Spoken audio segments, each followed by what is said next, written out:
This is Wall Street Week. I'm David Weston, bringing you stories of capitalism.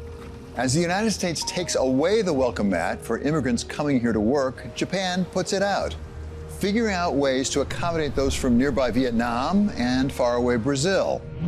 Plus, the biggest change coming to your life may be one you don't even notice, as those trucks you see carrying cargo all over the country lose their human drivers. And we have seen what AI is doing right now for doctors and for teachers. This week, we look at what it's doing for the U.S. military, where advanced technology is forcing us to rethink how we go about keeping the nation safe. But we start with the state of U.S. banks, as earnings began rolling in this week. Those earnings give us a snapshot of how the financial sector did last quarter. But our special contributor Larry Summers takes us through the more sweeping changes we are witnessing. It suggests that the big banks are building capital and are in good shape and have relatively strong balance sheets, and it makes the kind of financial crisis that we had in 2008 less likely. But I don't think it's a fundamentally strong indicator of what's happening to the overall economy. I feel pretty good about the overall economy and think, if anything, the risks are more on the inflation side. What do you make of the fact that spreads have remained so tight, despite everything? I mean, there just seems to be a lot of optimism in the credit. I worry less about bank lending than about credit funds lending and the growth of non-bank private credit, where there's extremely rapid growth, lots of new players entering into credit intermediation, lots of demand for spread product, much lighter regulation. The good news, of course, is that the money that goes into those things isn't the kind of fast trigger money that tends to sit in banks as uninsured deposits. And that means that systemic risk is lower. So, Larry, one of the hallmarks of the Trump administration, the second Trump administration, is deregulation, and specifically in the banking area, which has sent a signal, I think, to banks, particularly regional banks. We've seen some consolidation already. Is that a healthy thing, as the practical matter, to have some of the regional banks get together? Look, I think people always make a mistake when they go deregulation good or deregulation bad. I think you have to look at the particular area of regulatory policy. And when you see a failure to protect market integrity, as I think we have in some aspects of crypto regulation, that is, I think, a cause for concern. When we see huge facilitation of anonymous money, of money that can't be traced and that facilitates money laundering, that is, I think, a cause for concern. So I certainly think there are areas where we're probably deregulating and moving in the wrong direction, or where there would be a case for stronger regulation. In the area of consolidation, it's a step towards efficiency, because in many cases there are substantial economies of scale that can be realized as entities get larger. I think it's probably a step towards stability as well, when institutions are more profitable, but also when they are larger and more diversified, and therefore more insulated against risks. But welcoming that doesn't mean that these things shouldn't receive full antitrust scrutiny. While American banks seem to be in good shape, the same cannot be said of President Milei of Argentina and his peso. U.S. Treasury Secretary Scott Bessent helped orchestrate a $20 billion swap arrangement to help prop up the South American currency, with reports that more may be on its way, and intervene directly in currency markets to support the peso. Larry Summers says it's not the first time the U.S. has gotten involved in Latin American finances. You actually were there during the Mexican peso crisis back in 1994. What can you tell us about when that makes sense and when it does not? I'm somebody who's a strong believer that the United States has to support global financial stability, that when countries face crises involving a sudden loss of liquidity, that there needs often to be an active response and that the United States should take a leadership role in such responses. I do think that the approach taken so far is new and unconventional. First, the United States is going it alone. Usually and historically, the United States has wanted to share the burden, share the taking of risk, share the responsibility with other countries. In general, the Trump administration, take the defense area, has been the strongest advocate for other countries bearing a share of burdens. Yet in this case, the United States is going it completely alone, providing all the funds itself, not seeking to involve the IMF, not seeking to ask other countries.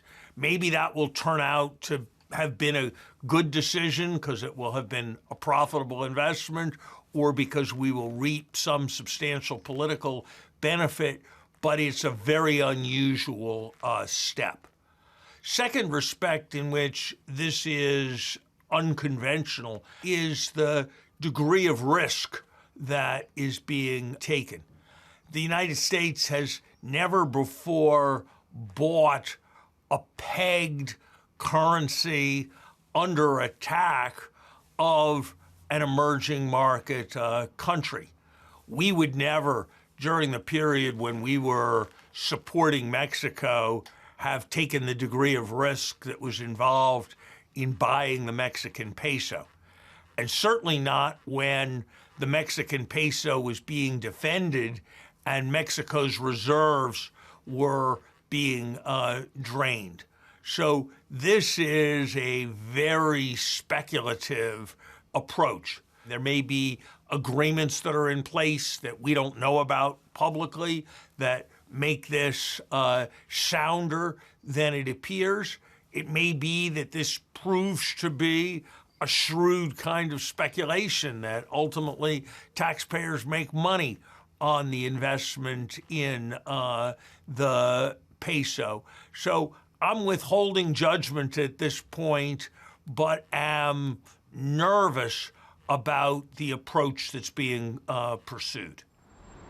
Although Summers has concerns about the Trump administration's lifeline to Buenos Aires, he says he's less worried about the U.S. throwing its weight behind Argentina's incumbent.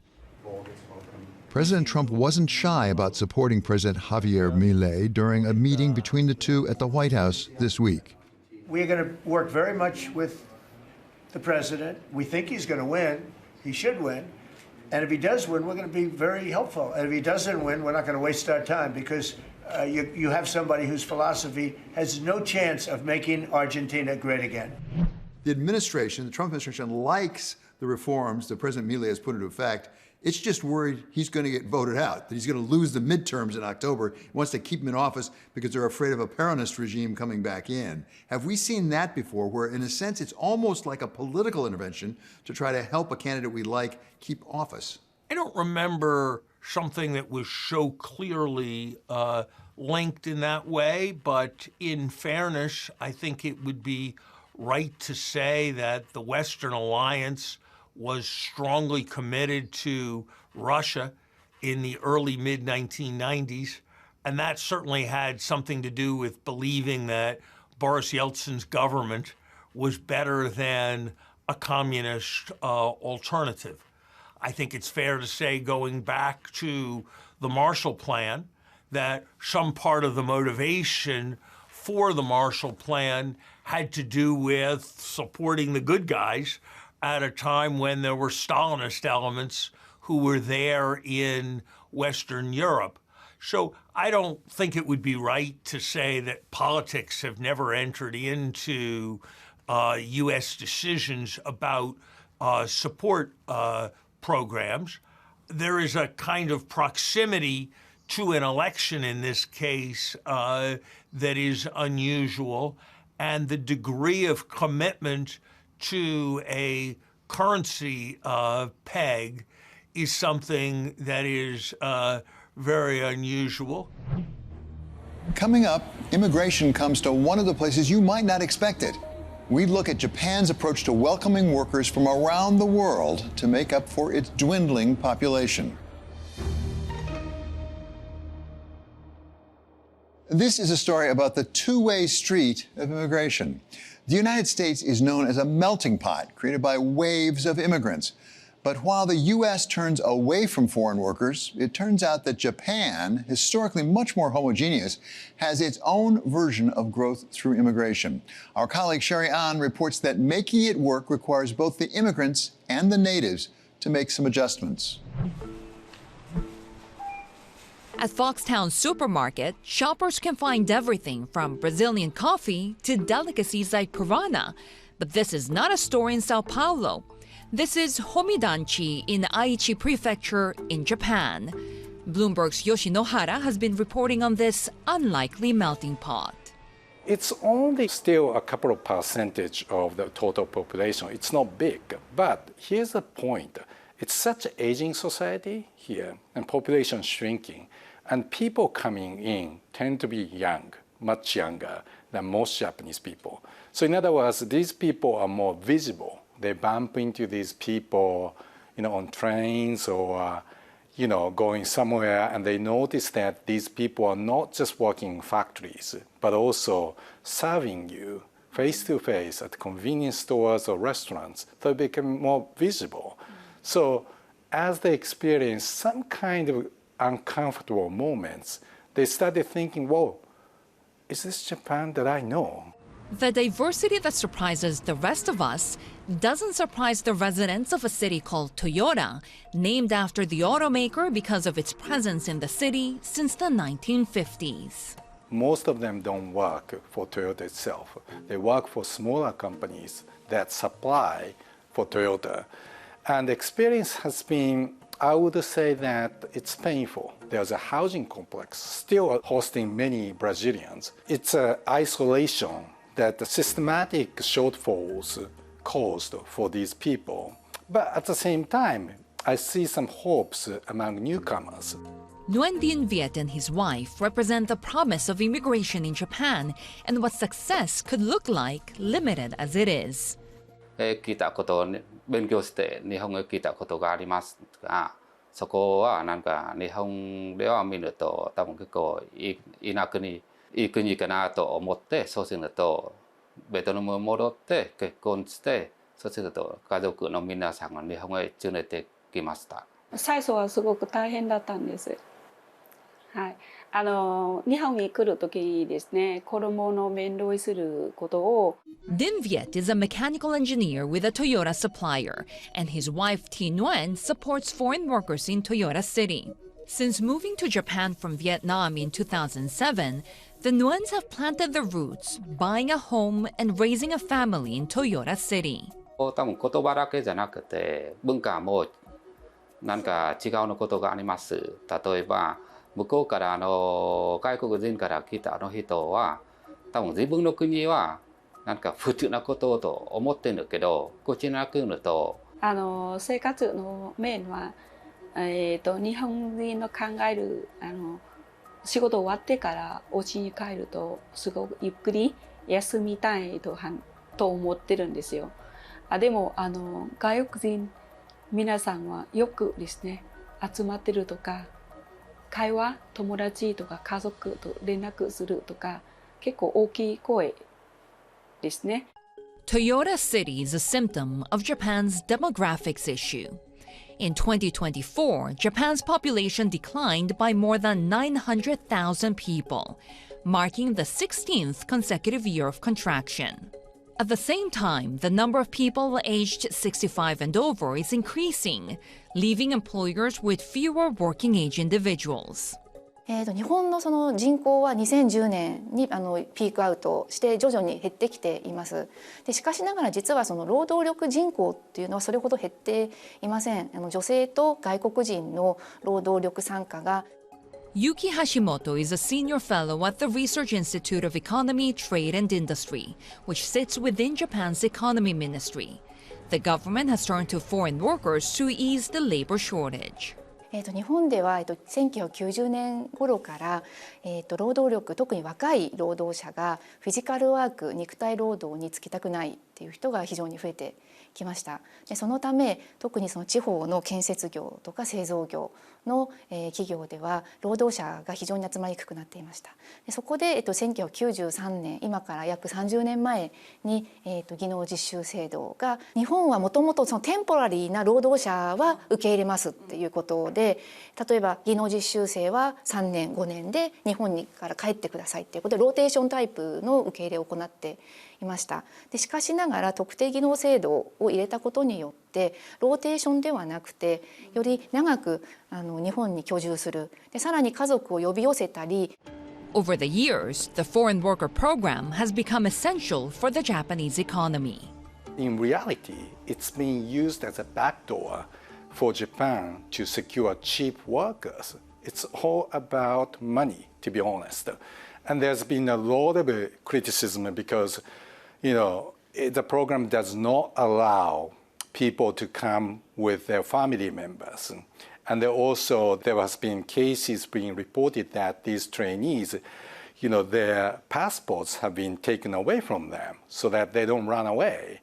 And the U.S.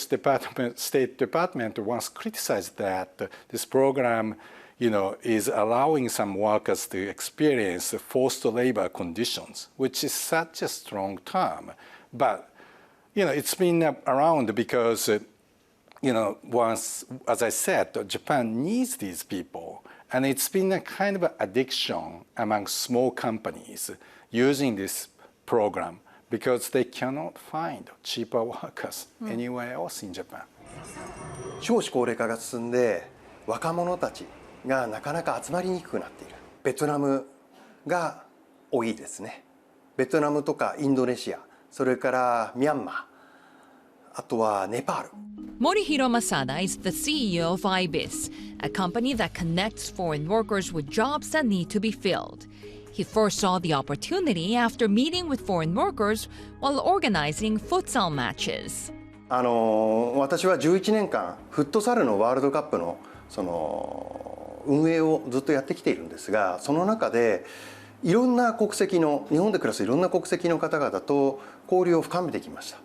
で彼らの中には、日本で大活躍してすごく楽しんでいる人たちももちろんたくさんいますけれども、その一方で日本語があまり喋れなかったりだとか、日本の社会で孤立しているとか、いろんな人、そういう不安や不満抱えている人たちともたくさん出会ってきました。The need is especially dire for some industries. まず日本の若者は少なくなっています。人口統計上日本の若者は少なくなっています。若者たちの取り合いが、特に、先ほど申し上げた製造業なんかですと取り合いが始まっています。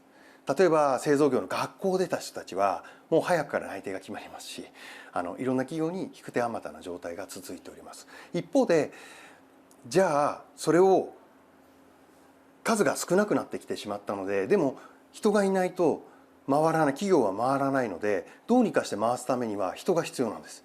その中でじゃあどうやってこの産業を回していくかと考えたときに、やっぱり人が必要なので、日本に人がいないのであればどこかからか誰かやってくれる人を探すしかなくて、それで外国籍の人たちがたくさん働くようになっているんじゃないのかなと。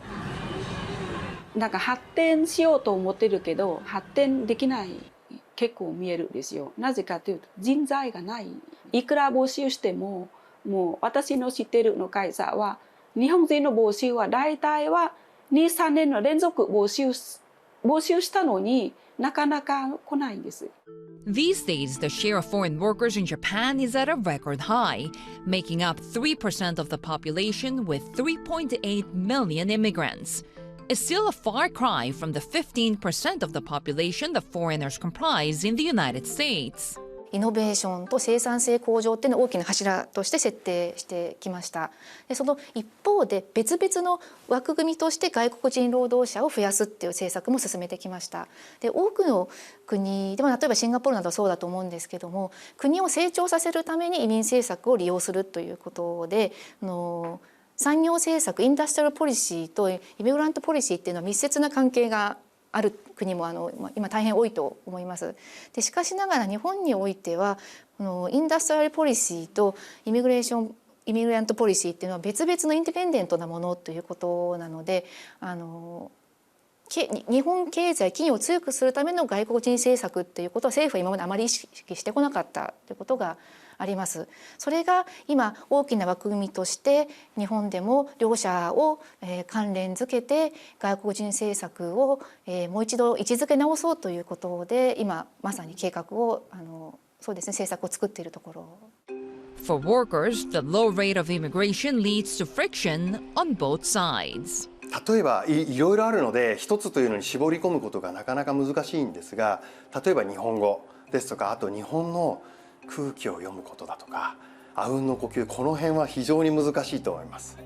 With the rise of the nationalist party Sanseito, resentment towards foreigners in Japan has grown, leaving the ruling Liberal Democratic Party with the difficult task of managing the tensions. People will feel like, oh, this is not Japan. Is this some other country?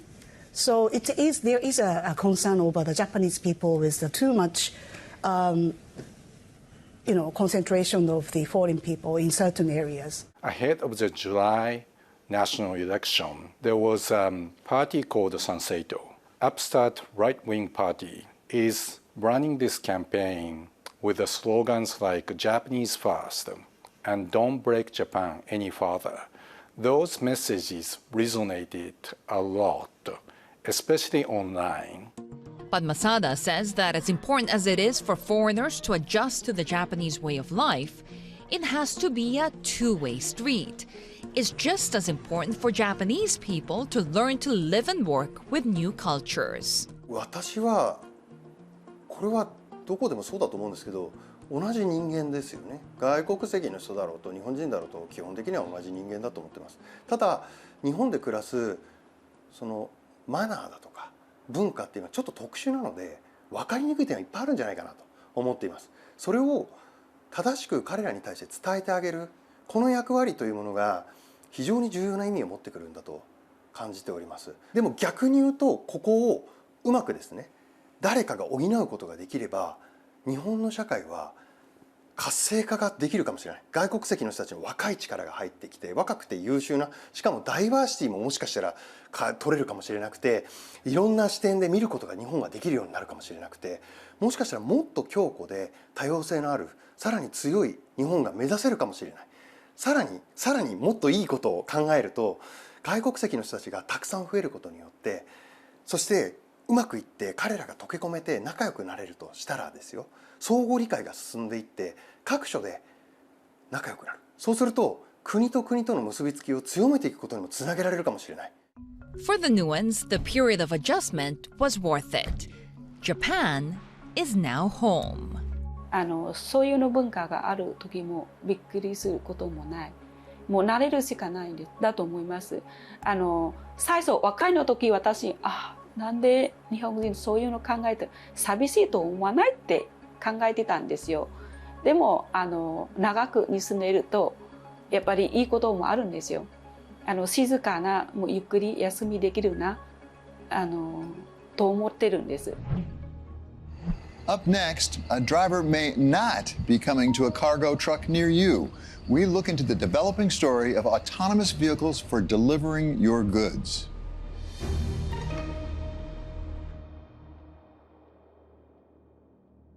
This is a story about the dog that didn't bark, or at least that hasn't done much barking yet. When it comes to autonomous vehicles right now, robotaxis are all the rage. Tech giants and startups alike are putting hundreds of millions of dollars toward creating the perfect driverless cab. But while the world focuses on self-driving sedans creeping through city streets, our colleague Ed Ludlow brings us the story of a quieter race playing out on the open road, the race to automate the trucking industry. No justice, no peace. We're at the precipice of a massive industrial revolution, and autonomous trucking will be the crux of that. It's a job that isn't for everyone, but the one that keeps the world alive. At a time of widespread shutdowns, truck drivers form the lifeblood of our economy. During the pandemic, truck drivers were hailed as essential heroes. Now, 5 years later, the industry that powered the economy is shifting gears towards self-driving trucks. The question is whether future becomes reality before workers and regulators push back. This is game time. Everything around you was most likely brought to you by a truck. Just within the United States, trucks account for nearly 80% of intrastate shipments and are involved in the supply chain of all top 10 commodities. But now, the nearly $1 trillion a year freight industry in the US is starting to look very different. If highways go driverless, the way goods move will change at a national and even international scale. Autonomous trucking has a ton of economic advantages. We can drive 22 hours without stopping.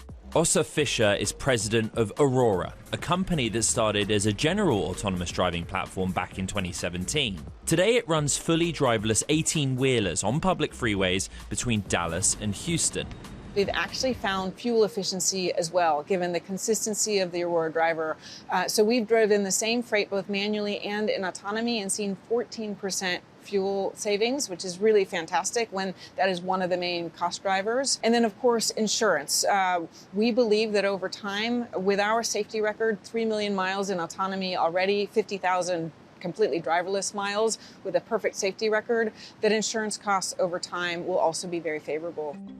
Let's take a step back and talk about the U.S. trucking industry. At present, that is about a $900 billion market. Maybe the most important pieces are the long-haul trucking market, that's about $300 billion.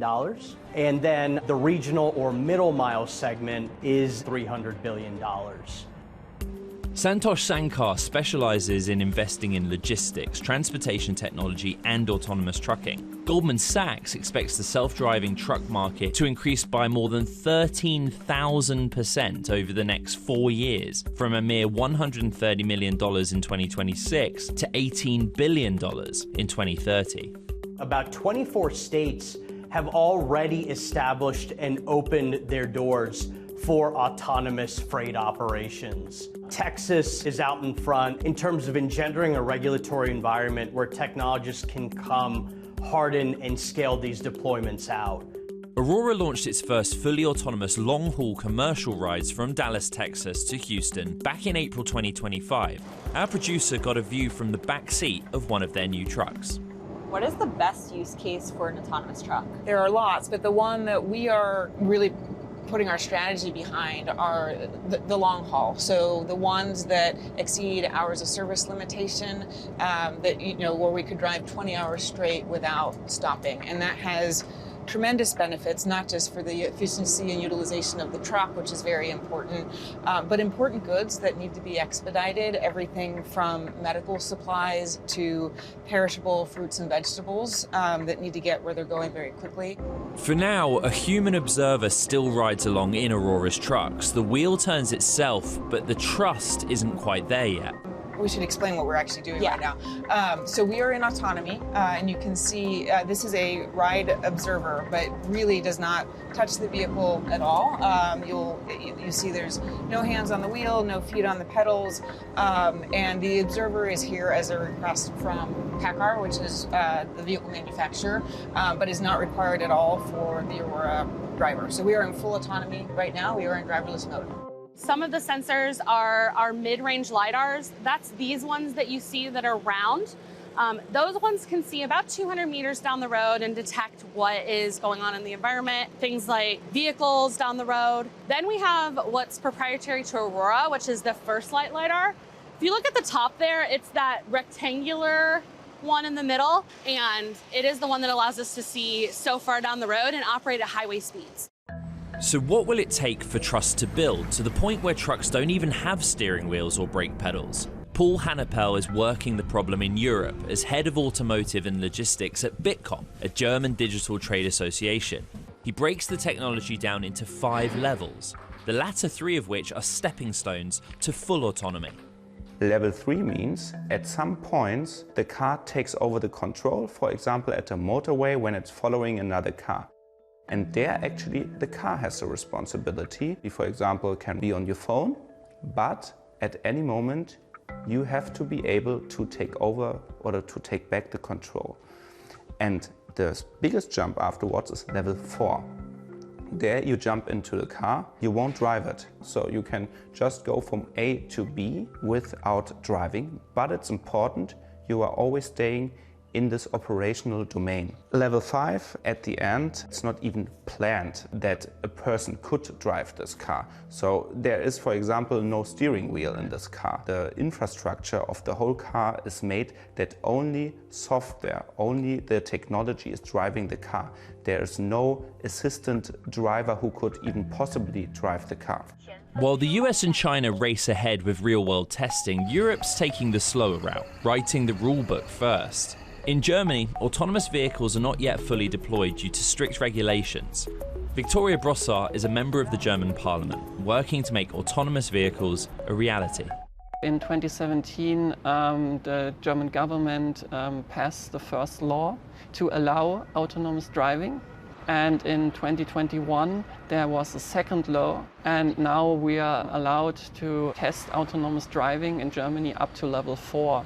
In the US, the testing is done before the legislation, so we see that American companies can test their autonomous vehicles on the streets. So we're lagging behind the development in US, but we already have the standards in place. When it comes to safety, we take it as our highest priority. Unlike in the US, where you can launch something and afterwards the regulators would come in and see if everything was safe, in Europe you first need to pass that check. Hendrik Kramer is the CEO of Fernride, a private driverless trucking company that's making waves in Germany. It's the first company to receive certification for an autonomous terminal tractor. Although it's able to operate at ports, it cannot yet operate on public roads.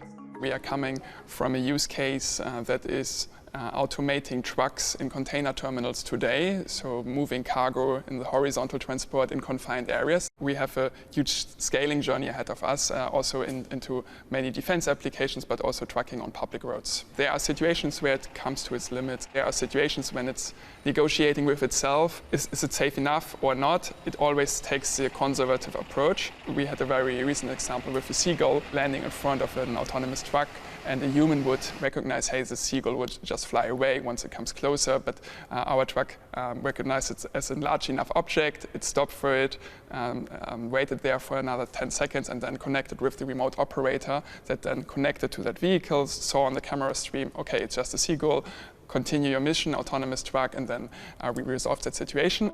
If we can work out things like how to recognize a seagull, the benefits from autonomous trucking could be profound, both in safety and in cost savings. Driving is one of the most complex things humans do every single day, and we don't even know it. And so in that complexity lies an opportunity. If we glance down at our phone, if we glance back at our child, if, heaven forbid, we've had one glass too many to drink when we're out about town, accidents happen and they're dire. 40,000 people die on American roadways every single year. That is like a 737 falling from the sky every week. If a plane fell from the sky every week, we wouldn't stand for it. Autonomous vehicles don't get tired. They certainly don't drink. They are always on, and they have superhuman capabilities, like being able to see all the way around their heads. While autonomous trucks could be safer and more reliable, the big question for business comes down to cost. Which will be cheaper, man or machine? Goldman Sachs analysts expect the cost per mile for driverless trucks to fall from $6.15 this year to $1.89 in 2030. Human-driven trucks could see their costs increase from $2.61 to $2.80 per mile over the same period as driver wages rise. That would put autonomous trucks safely in the lead in the near future, but does that mean an entire workforce gets replaced? Ich halte es nicht für sinnvoll, weil erstens mal die Arbeitsplätze fehlen dann wieder. Zweitens einmal gibt es mehr Unfälle, weil die Pkw-Fahrer ziemlich rücksichtslos gegenüber der Lkw-Fahrer sind. Some drivers may be anxious, but trucking companies would say the problem today is that we have too few people wanting to drive trucks, not too many. In the many years I've been covering autonomous trucking, the technology companies will say, Look at how difficult it is for the haulage companies to get drivers. The cynic would say they're just not hiring as a hedge against the idea that in the future they won't need them anyway. What is the reality of that labor market dynamic? What we're effectively seeing is the fact that a lot of the truck drivers are aging and retiring out of the market, right? You're talking about ages between 50 and 65. And when you're operating a vehicle, a heavy machine on the highways over long distances for extended periods of time, experience matters. That's how you engender safety and reliability. If you look at the average age of a truck driver in the United States, it used to be 35 20 years ago. It's been 45 10 years ago. It's now 55. Lior Ron is the founder and former CEO at Uber Freight. He's currently the COO of autonomous trucking company Waabi. We have a chronic shortage of truck drivers in the US today. And I think for the foreseeable future, as you start rolling self-driving gradually, you augment those jobs, you fulfill the empty spots in the demand for those jobs. Many young folks do not want to take on this job, being 300 days on the road, not being able to raise a family, not being able to have predictable access to sleep and food.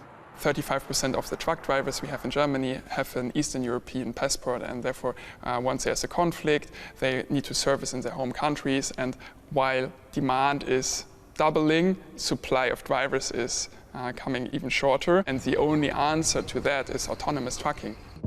Whatever the obstacles or concerns, whether drivers like it or not, autonomous trucking is seemingly here to stay, and it can bring with it a boost for the economies of both the United States and Europe. The autonomous industry can add over 450,000 jobs to the American economy over the next 15 years. So not only are we filling a labor gap, but we're also growing the American economy.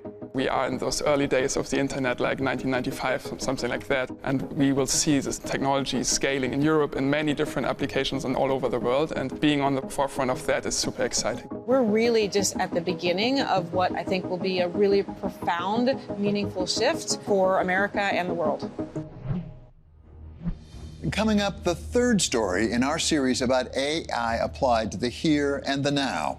How new technology is changing the way the Pentagon prepares for war. This is the third story in our series on where artificial intelligence is already making a difference. Last week, it was teachers using AI in the classroom. This week is the effect it's having on the huge bureaucracy that is the U.S. military, where it's not so much what is already deployed as it is changing the entire theory of warfare and how to prepare for it. The future of war is going to come when you take that very large quantity of vehicles and robotic systems and marry it with an intelligence that can see, think, and act on the battlefield. It's really about a changing nature of warfare where we're looking at how to incorporate autonomy into all kinds of different operations. Warfare is going to be fought with a mixture of kind of a human and a machine. The U.S. military has long put a premium on avoiding mistakes at all costs.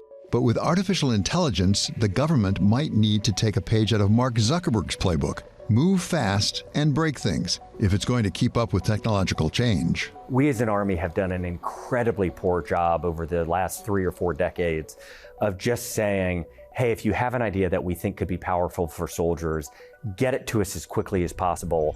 The Secretary of the U.S. Army, Dan Driscoll, is the point person for getting the Pentagon to take a whole new approach, driven in large part by AI.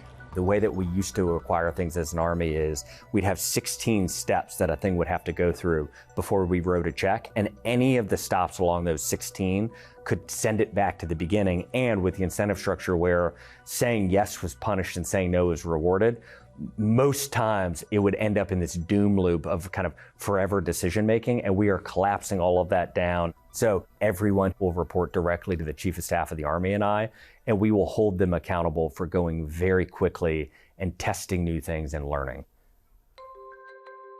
Former U.S. Department of Defense Deputy Secretary Kathleen Hicks agrees that these changes are essential, but she also warns that they're not easy.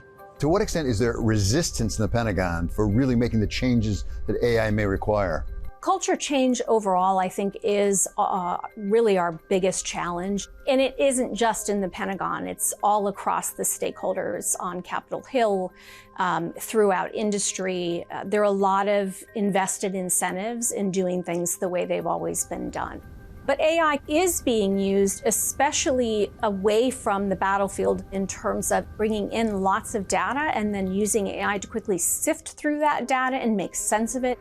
So if you think back, for example, to the wars in Iraq and Afghanistan, where Americans faced challenges around IEDs, these explosive devices that were often buried in the earth, you can imagine how AI is already being used to look at pictures visually, to understand different data that's coming in. We really are just at the beginning of that maturation cycle where you could imagine different autonomous systems. I think that is the next frontier.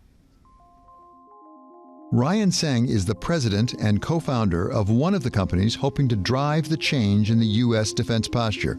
Shield AI is an aerospace and technology company moving at breakneck speed to develop the AI-powered drones Secretary Driscoll says he needs. For the last 20 years, adversaries have modernized and enhanced their defense capabilities or their warfighting capabilities. And our ability to deter conflict in the future depends on the adoption of new technologies to make our warfighters more effective, and chief among them is AI and autonomy. What does AI make available that otherwise you would not have from other technology?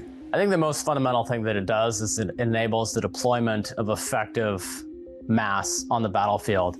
You can see in Ukraine millions upon millions of drones and missiles being produced, but they're limited in their ability to see, think, and act based on what's going on in the battlefield. They might be remote controlled by a very focused operator who's connected to them via fiber optic cable. But this huge volume of robotic systems, whether they're drones, land vehicles, or boats, or undersea vehicles, don't have their own ability to see, think, and act on the battlefield, and then therefore their effectiveness is limited. The future of war is going to come when you take that very large quantity of vehicles and robotic systems and marry it with an intelligence that can see, think, and act on the battlefield so that it is effective. If you think of having to defend against a swarm of 1,000 incoming drones, a human brain is not capable of pulling off that decision-making at that scale and the speed required. It's a really complex problem that just human beings are not well suited to answer on their own. And then if you think that you're in a wartime area and your enemy has those types of defensive capabilities that are run by artificial intelligence, it's going to be really hard for a human being to plan an attack in that space.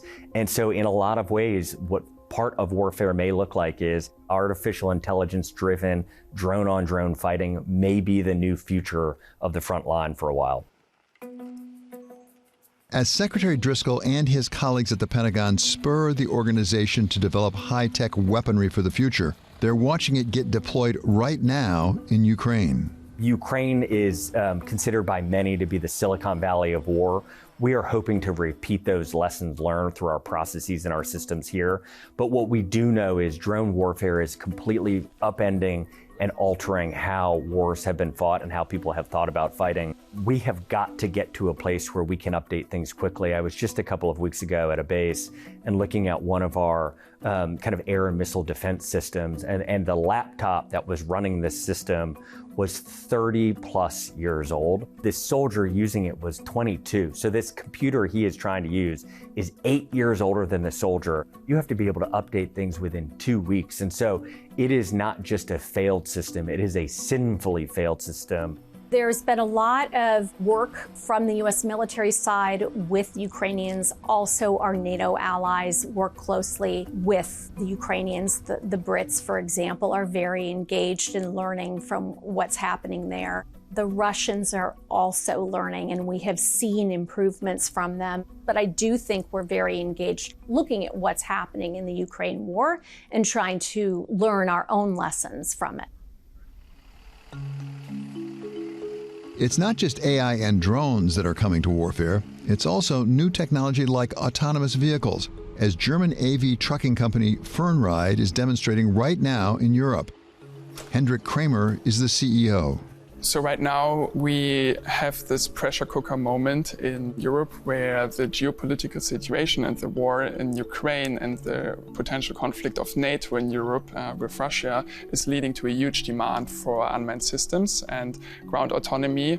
Unlike the drone systems in the air, it has not been deployed and developed. Therefore, I think the impact will be broadly in defense and also civil logistics.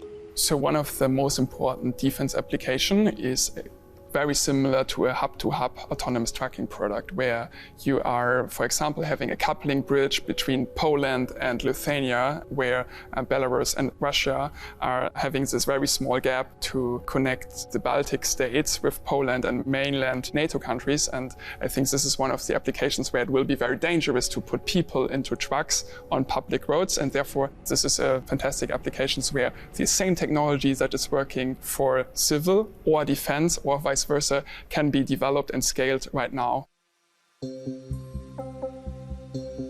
It's one thing to see the future, it's another to move aggressively to reach it. And Shield AI's Ryan Sang says there's still work to be done. If that is the future of war, how much of it is in the present? How much is AI already being used in combat situations? It's being used selectively today. It's not deployed at very large scale. And I think a lot of that is just the friction that exists between defense departments globally and in industry. If you look around the United States, I guess specifically, there's so many examples of industry moving out at light speed. And our own Defense Department has shown its capability to mobilize at light speed. But there has been a lot of friction in the acquisition system that slows down the government-industry partnership, and I think that has been responsible for slowing down the adoption of AI, despite many of the capabilities existing today and being battlefield ready today. As promising as AI is in giving the United States new warfighting capabilities, it is not a replacement for the soldier, any more than it can be for your doctor or your teacher. We're going to need everyone. It's all hands on deck, as I used to say at DoD. We need our traditional defense manufacturers, particularly for the scale of manufacturing that we require, for their knowledge and deep expertise. And we need that innovation that's coming all across the sector, but particularly from the startup community. And at the end of the day, warfare has to remain a human act of judgment. But AI can really help bring speed and precision to all kinds of aspects of military operations. Next, getting the Pentagon to think more like the private sector.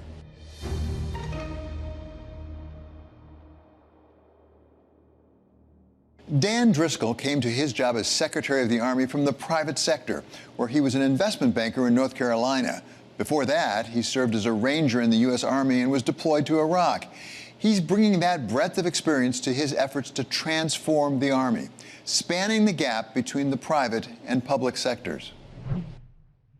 Just last week, we had an AI war game where we invited in 15, 16 CEOs of the largest companies our nation has in logistics and tech and consumer products and manufacturing. And it was over $15 trillion of enterprise value was in this room in the Army portion of the Pentagon, helping us think through these problems, walking us through what was in their product development pipelines, walking us through how they would approach these problems, and then very crucially, offering to help us because they believe deeply in this American experiment and they want to help. And so coming out of that, we have some of our teams starting to embed with these companies. We've invited these companies to come into the field with our teams. And what we're hoping to build in the next couple of months, quarters, and years is long-lasting relationships where the American and the U.S. Army is capable of taking the best of the commercial and the private sector and, when relevant, applying that to modern warfare. And so we're going to partner with founders and mentor them, and we're going to get those early purchases into the hands of soldiers as fast as humanly possible so we, our soldiers, and the companies can learn from that actual use case. So I think if you were thinking about the nearest equivalent in the parlance of Silicon Valley, it would be this idea of minimum viable product. We as an Army have done an incredibly poor job over the last 3 or 4 decades of just saying, hey, if you have an idea that we think could be powerful for soldiers, get it to us as quickly as possible. We're going to get it in the hands of soldiers, and then we're going to learn. And so we have started to do that as an Army over the last year or two. I am very optimistic that in a couple of quarters, the United States Army will look completely and utterly transformed from what it looked like a couple of years ago. There are always hurdles. What are the biggest things between you and getting to where you want to go? I think the entrenched interests is a very real thing. When we talked 6 months ago, I didn't quite have an understanding for why things were the way they were or why things were the way they are. If you look at something like cost plus pricing, I'd say nearly everyone who has ever run a business in human history would say, why would I ever pay my supplier their cost plus some baked in percentage profit on that? They're always going to be incentivized to drive up costs. And from the outside, I think you think maybe you have this like incredible insight that nobody in the building has. That turns out not to be the case. The reason things like cost plus exist is this very vicious cycle of the United States Army has created a lot of programs over the last couple of decades that have been utter failures and have wasted billions of dollars of taxpayer money.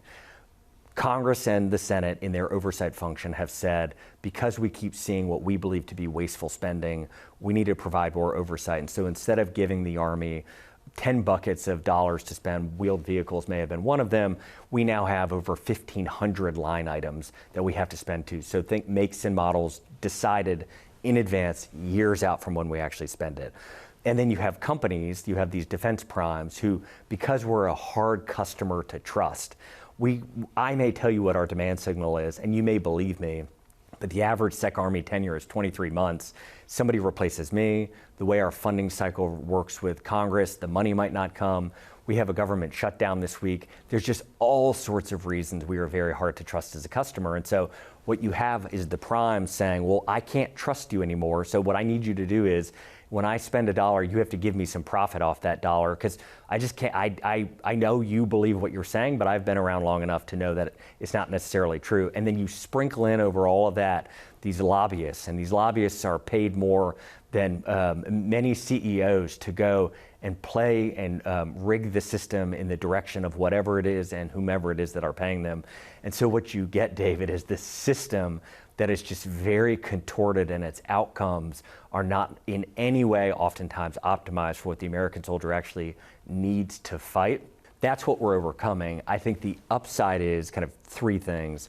Where we sit today, I think thing one is people feel the threat. People know, the average American knows that this is a different time. The world is less safe than it was over the last decade or two, and we as a nation have got to get even more ready. I think thing two is you have the American soldier. The American soldier, I can report after having been out for 15, 16 years and gone to Ivy League law school and worked in finance and seen private equity investors and venture capital investors do amazing things. I would take the average American soldier over them every single time to innovate and make their world better and make our world safer. And then the third thing is, I think decision makers actually think it is their duty to act in a way that protects the American soldier. And what they've just needed is, they've just needed a little bit of a nudge, that there was a path and a way through. And so I'm actually optimistic that a lot of these changes will stick, and a lot of these generational things will start to bear fruit in the next couple of quarters. So coming up, we have this annual event called AUSA, and it's basically our event where we bring together soldiers from around the world, from all sorts of different armies. We bring together private industry, government players, all come to one space in DC. And something different we're doing this year is, I guess there's two things different we're doing this year. Thing one is, when we talk about Fuse, we are co-sponsoring with Y Combinator a demo day-like event where startups will come and they will pitch our panel of judges, which will include venture capitalists and soldiers, and they will review these products and these concepts, and we will give out $500,000 to the winning companies. But then more importantly, the very next month, we will get those products in the hands of soldiers with those founders, and they will be learning together whether those things can help. And this is kind of a very new and distinct way of thinking about, to your question earlier, how the Army can acquire things more quickly. And then from a kind of a very different perspective, we, the Army, believe that private capital, private equity can help solve a lot of our problems. And I would bifurcate kind of two different ways that we're thinking about it. But we, with Secretary of Treasury Besant, are hosting a roundtable of kind of 15 to 20 private equity executives from around the country to come in, and we're pitching them two things. Thing one, we are telling them what assets we as an Army have in our arsenals and our depots, which is just, we have amazing places that are already ready to be developed all across the nation, and we have underutilized these assets as an Army. And so we are inviting these private equity firms to look at the tools we have and the resources we have and tell us what they would do with it. What we want is, we want to host data farms. We want them on our bases, and maybe we get paid as a percentage of compute. We want rare earth processing because we know we as a nation need it, and maybe we get a percentage of the output. And so kind of one thing we are presenting to these private equity investors is, hey, here's the opportunities we see, what would you want to do with it, and pitch us real deals we can act on. And then the second thing is, we have over $150 billion worth of infrastructure needs. Think barracks and dining halls and repair facilities all across the world. And what we have found as an Army is, when we do these projects, onesie twosies, we end up paying 68.5% more for any project inside our fence line than outside our fence line. And what we think can happen is, these privatized projects with large infrastructure funds and large funds that do industrials, where we can show them what our needs are across our entire Army, and they may be able to put together projects for us that unlock a lot of value for them and unlock a lot of value for us. Because the one thing the United States Army does have is, we have a very good credit score and a very good history of repaying our debts. That does it for us here at Wall Street Week. I'm David Weston. See you next week for more stories of capitalism.